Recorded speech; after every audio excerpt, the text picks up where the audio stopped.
হাই friends, মোৰ মিনতি তৰা হৈ যদি ধাৰাবাহিকখনৰ আজিৰ খণ্ডটি সঁচাকৈ বহুত বেছি ইণ্টাৰেষ্টিং হ'বলৈ গৈ আছে, কিয়নো আজিৰ খণ্ডটিত অৰূপক মৰা ল'ৰাকেইটাক লকআপত ভৰাই থোৱাৰ বাবে বাপেকে আহি সীমান্তক দম দিয়ে যদিও সীমান্তই সিহঁতক জেল খুৱাইহে এৰিম বুলি ক'ব।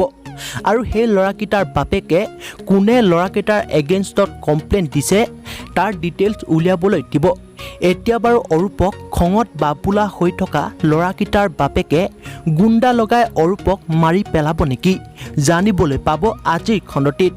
আৰু আনফালে অৰূপে নিশাৰ মাক পিতৃয়ে যে অৰূপৰ পিতৃজনী বুলি সন্দেহ কৰি থকা কথাটো নিশাহাতৰ ঘৰত গৈ পিতৃক লগ নোপোৱাৰ বাবে আৰু পিতৃৰ একো ফটো নেদেখাৰ বাবে অৰূপে মিছাতেই সন্দেহ কৰি আছে বুলি ভাবিব। বন্ধুসকল, এতিয়া বাৰু নিশা আৰু পিতৃয়ে অৰূপৰ ঘৰলৈ ভাত খাবলৈ আহিব নেকি? গতিকে এই সকলোবোৰ জানিবলৈ চাওক মোৰ মিনতি তৰা হৈ যদি ধাৰাবাহিকখনৰ আজিৰ সম্পূৰ্ণ খণ্ডটি।